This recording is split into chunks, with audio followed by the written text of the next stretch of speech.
Hello, c'est Mathieu le French Physio Ostéo et je vous retrouve dans cette nouvelle vidéo pour un petit challenge. Est-ce que vous arrivez à vous accroupir comme ceci et à rester dans cette position le temps de la vidéo? Si vous n'y arrivez pas, il y en a quand même un petit problème puisque c'est une position qui est naturelle et les enfants en bas âge sont capables de tenir cette position et de jouer comme ça pendant plusieurs heures. Alors que nous, dans notre vie moderne et notre recherche de confort, on a perdu cela. Ce n'est pas le cas de tout le monde, puisque quand on prend par exemple la culture asiatique, rester comme ceci, c'est une position pour eux de repos. Ce qui va se passer probablement, c'est que quand vous allez essayer de descendre, vous allez être obligé de monter sur la pointe des pieds. Ou alors vous allez partir sur l'arrière, le poids du corps dans les talons, l'avant-pied qui va se soulever et c'est la chute. Je vous ai proposé un challenge au niveau de l'accroupissement ici et c'était pas anodin. C'est en fait pour vous faire prendre conscience que ça c'est la première étape d'un squat et le squat dans l'imaginaire collectif c'est pas du tout un mouvement qui est fait dans la vie de tous les jours alors qu'en fait bien sûr que si et je vais d'ailleurs vous prouver le contraire. Un squat ce n'est pas ça.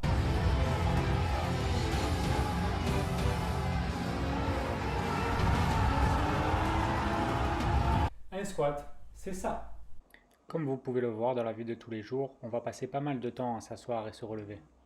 Et donc vous voyez, il est important d'être capable de s'accroupir au quotidien et il est important de répéter ce mouvement pour le conserver tout au long de votre vie. On a coutume de dire que moins on passe de temps à faire des squats, plus on se rapproche du moment où on n'arrivera plus à le faire.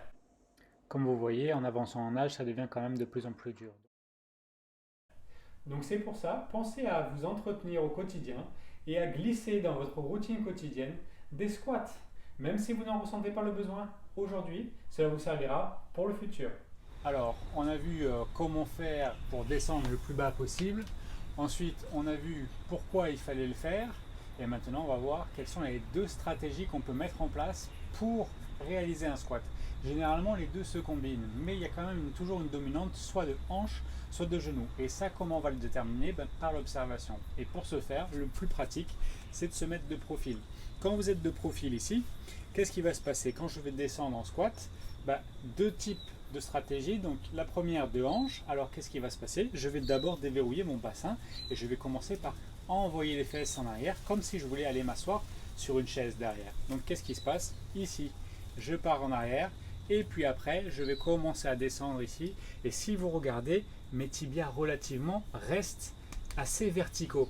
Et après, je vais pouvoir descendre ici au maximum de ce que mon amplitude me permet en conservant un bas du dos relativement plat. Et puis je remonte. Ça, stratégie donc de hanche.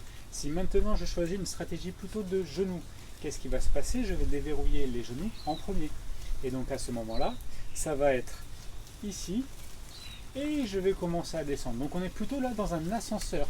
Tout à l'heure, le poids du corps avait tendance à se déporter un petit peu sur l'arrière. Ici, je vais rester vraiment centré au milieu de mes pieds.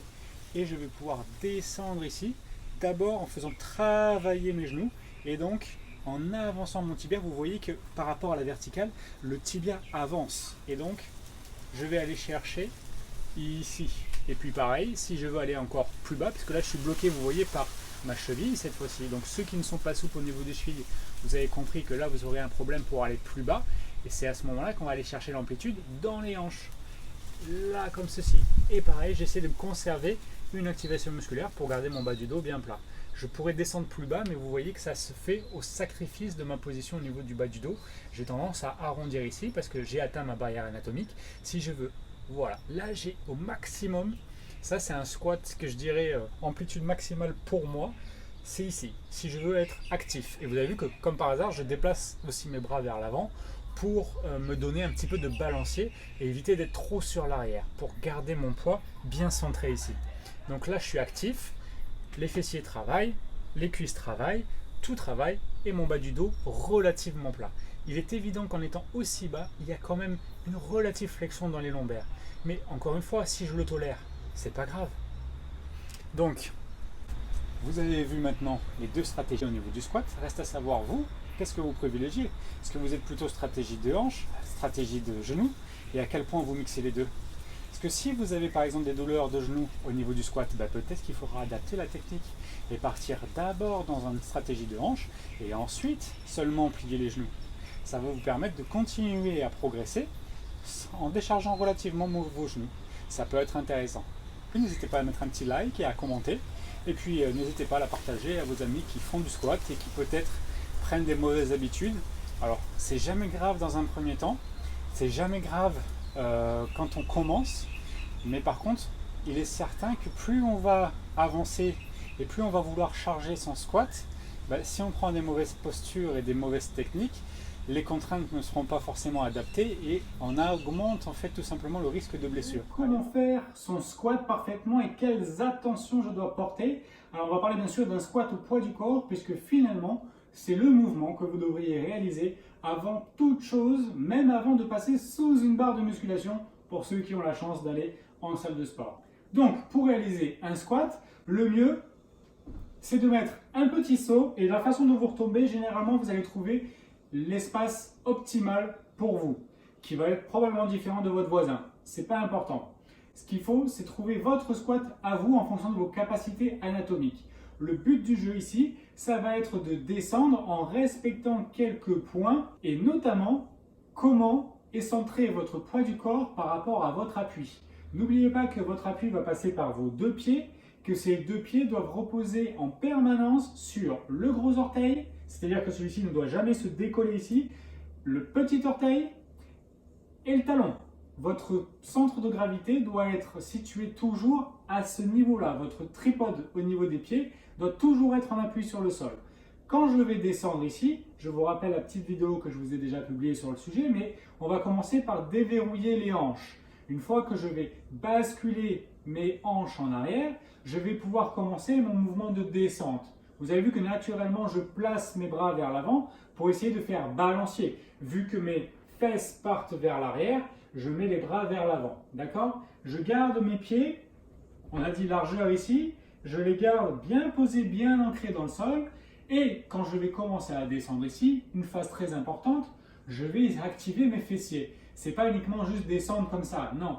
Je vais essayer avec mes pieds d'utiliser un couple de force. Je vais essayer de mettre une torsion à l'intérieur de ces pieds, comme si je voulais écarter finalement, comme si je voulais presser le sol avec mes pieds. Voilà, c'est ça plutôt. Je presse le sol avec mes pieds, tout en gardant en appui mon gros orteil, mon petit orteil et mon talon. Donc je presse tout ça, ça va avoir tendance à écarter mes jambes sur le côté, j'active mes fessiers ici. Et donc, ça donne quoi? Ici, je descends, je descends, je descends, je descends, là. Et je suis toujours en bonne position et mon squat est descendu ici jusqu'à l'horizontale et voire même légèrement en dessous sans pour autant arrondir mon bas du dos. Je reprends, je fais mon petit saut pour me placer, tac, je vais mettre mes bras vers l'avant, je déverrouille mon bassin et je descends en créant ce mouvement de torque, de torsion et je descends ici tout en respectant mon alignement. Voilà, ça c'est un squat qu'on pourrait qualifier de parfait pour moi. Je n'aurai pas de blessure à le faire, que ce soit au niveau des genoux, que ce soit au niveau des hanches. C'est très important de respecter bien cette technique. Une fois que vous l'avez acquis, vous pouvez rester dans la position basse, faire ce qu'on appelle du tempo squat. Je vais descendre, je vais tenir 3 secondes et je vais remonter. Vous pouvez répéter ça une dizaine de fois. Respectez un repos de 1 minute 30 entre les séries et vous répétez ça pendant 4 séries. Là, vous aurez stimulé vos quadriceps comme il faut, dans la bonne posture, et croyez-moi, vous allez le sentir demain, surtout si ça fait longtemps que vous ne l'avez pas fait. C'était Mathieu, French Physio Ostéo, j'espère que cette vidéo vous aura plu. N'hésitez pas à mettre en commentaire ce qui vous a posé problème afin qu'on puisse remédier ensemble et trouver des solutions. A bientôt, bye bye.